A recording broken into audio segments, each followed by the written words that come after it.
Today's topic is predicting and tracking shots. The first, where does the shot land when it comes over? We move to locate the shot. Temporary movement based on the shot's landing point. If the shot is on this side, we move our right foot to the ball side to loop it. If the shot is on this side, we move our right foot to the ball side to loop it. When it's a forehand loop, always move the right foot to track the shot. If the shot is here and your left foot steps here, you won't be able to loop it. Move your right foot here to loop the shot. Does that make sense to everyone? Use your feet to track the shot. The same principle applies to backhand shots. How do you track backhand shots? If the shot goes past the left side of your body, use your left foot to track the shot. If it's near the middle on the right, use your right foot to track the shot. Always leave space for your stroke. Notice that backhand footwork is always like this, right? Isn't it? Everyone understands this, right? This is the first type. Temporary prediction using your feet to track the shot. That's the first method. Standing in the forehand position. When your opponent serves to the middle or forehand side, always use your right foot to track the shot. If it's a forehand loop, for a normal shot, you can see. If it's served to this position, you have to step aside and use your right foot to track the shot. Move your feet for every shot. Use your feet to track the shot. Plant your right foot firmly. Use your feet for every shot. What happens if I don't move my feet? Serve one to the middle. If I don't move my feet, I can only rely on my waist and hands. Of course, this is also very common in matches. In competitive matches, these high-difficulty moves, like pivot attacks when the shot is toward the left side, happen quite often.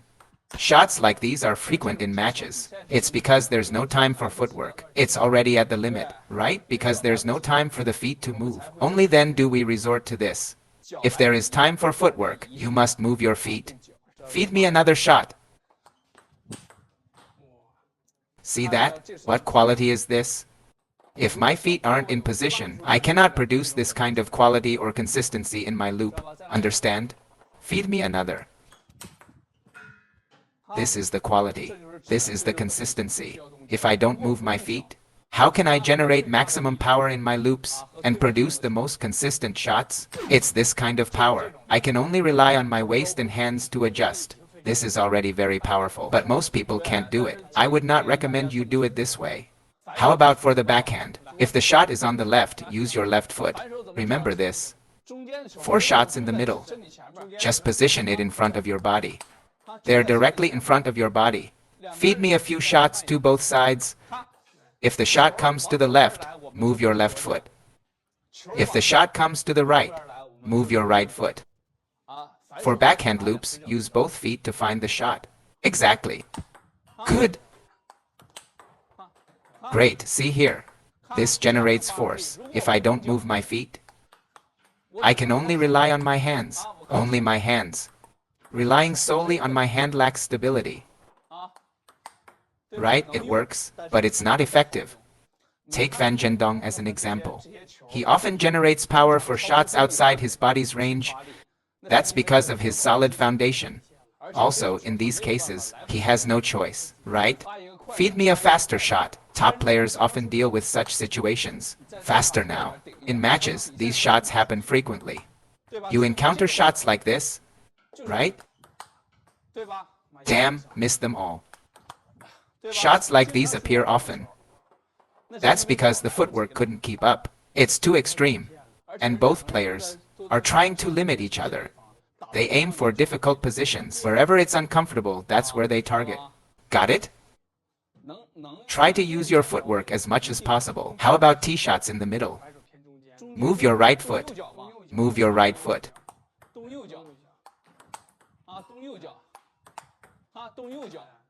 When we move our right foot, what happens if you don't move for a shot in the middle? You won't be able to hit the shot properly. You'll rely only on your hand, or you'll move your body slightly. Even if your feet don't move, you can still hit the shot, but it won't be stable. Look, with footwork, I can generate power.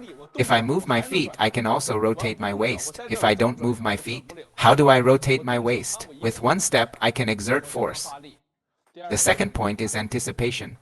It's based on the shots.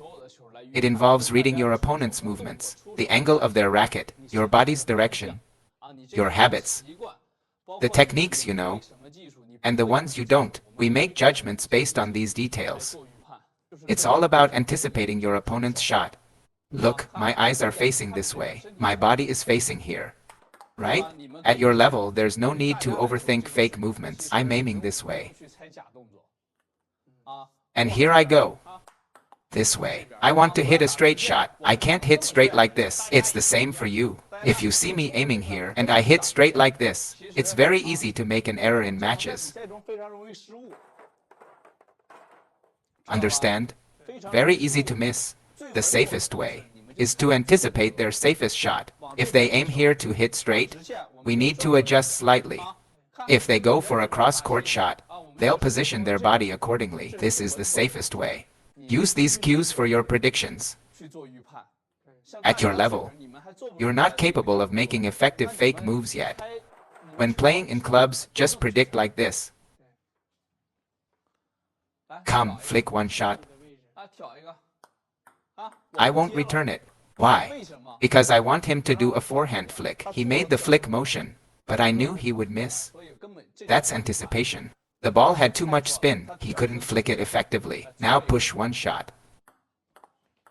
If the opponent pushes, I have to anticipate, because a push is straightforward. A backspin ball lifted slightly over the net. That's anticipation.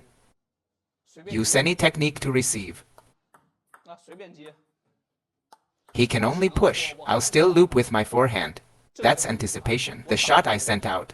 He can only push it back. The ball has too much spin. Now you know how to anticipate. It's not about hitting a shot and waiting for the ball to see what happens, then reacting at the last second. It's too late. By joining my membership, you can watch more than 10 videos in advance and access 30 professional tutorial videos by Fang Bo.